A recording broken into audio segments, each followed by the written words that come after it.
Hi guys, welcome back to the channel and to the garden. It is a fairly windy day. The winds have started picking back up again, so apologies if the sound doesn't come through as well as it should. So today's video, I'm going to just take a look at tips for planting and planning your garden. Of course, this could be sort of any style of garden. Today we're looking at what I'm planning as a tropical garden, but certainly if you're not planting tropical, this should still be helpful as well for you. Of course, if you haven't subscribed yet, certainly drop us a subscribe if you're enjoying the content. Lots more stuff to come, and it really helps the channel grow. So one of the first things I wanted to talk about today in regard to planning and planting your garden would be the kind of shelter that you have at present. So with my garden, it is very open to the elements. We don't have a lot of high structure around, so as the wind comes through, it really does just rip through the garden here. And that's one thing I'll be looking to address, and I am trying to sort of overcome. So with that said, shelter in your garden, if your garden is quite open, similar to mine, one thought that I'm doing at the moment is looking to plant a lot of plants that will grow fairly quick, similar to the Trachycarpus palms, and provide an eventual overhead cover sort of throughout the garden.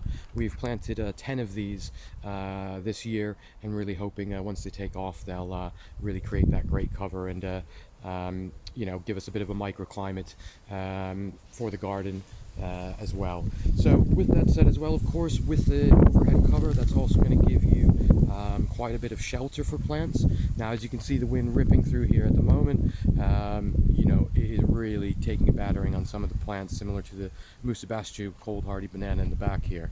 At the moment, we're only getting sort of 30-mile-an-hour or so gusts, so not even that sort of strong winds, but you can see even so, it is really, getting on all the plants at the moment here. So why would you want to create a microclimate for your garden?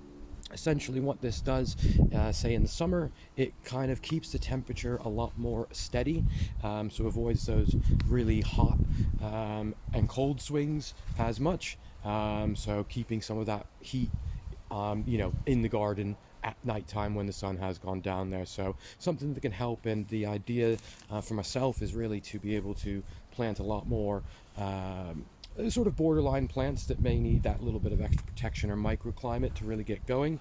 Now, following from that, again, one thing to think about when you are planning and planting your garden is to think about the eventual plant size that you may have.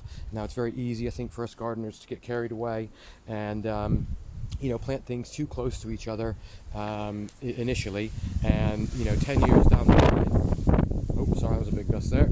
10 years down the line, the plants are fighting for nutrients, fighting for water, and maybe getting leaves intertwined and things like that, and can look a bit more perhaps messy. So when you are kind of planning and planting your garden, certainly consider the eventual size of plants, as some can get very large and take up a lot of space.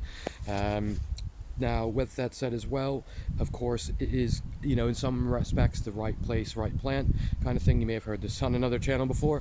With that said, yes, it is the case of that. So you really do want to think about the plants you are planting, what kind of requirements they have for light, sun, nutrients, even winter protection on that side as well.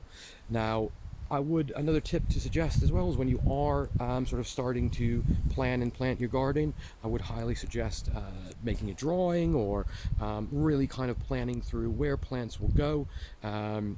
Because of course, again, you may find that you plant a lot of plants out, and then in a year's time you don't have the space, or it doesn't give you the look that you had initially thought it would when they do start to really grow in and fill out.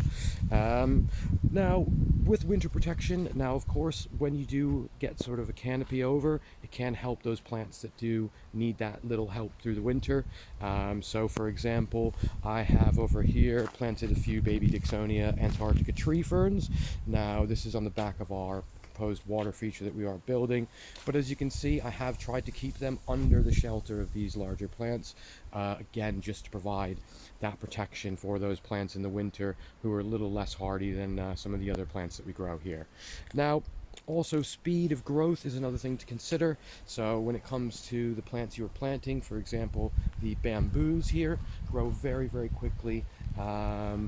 so you can get a lot of height within just a couple years with these. If you're interested in bamboo and you'd like to know more about it, we have recently put out a bamboo video as to whether you should grow bamboo in your garden or not. So certainly check that out if you haven't already. Now, one last thing to consider, guys, here is when you are planting and planning your garden, I think, in some ways you may have a look or style that you'd like to go with. So it's certainly worth researching the type of plants that can fit into your style beforehand.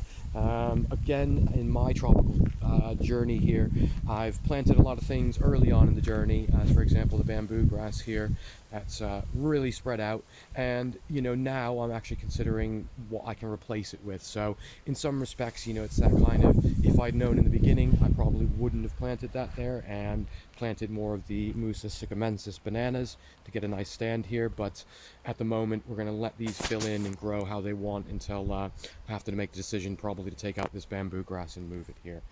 So yes, all those things, guys, hopefully will be helpful tips. Of course, thank you for watching. Drop us a like and subscribe, and we'll see you on the next one.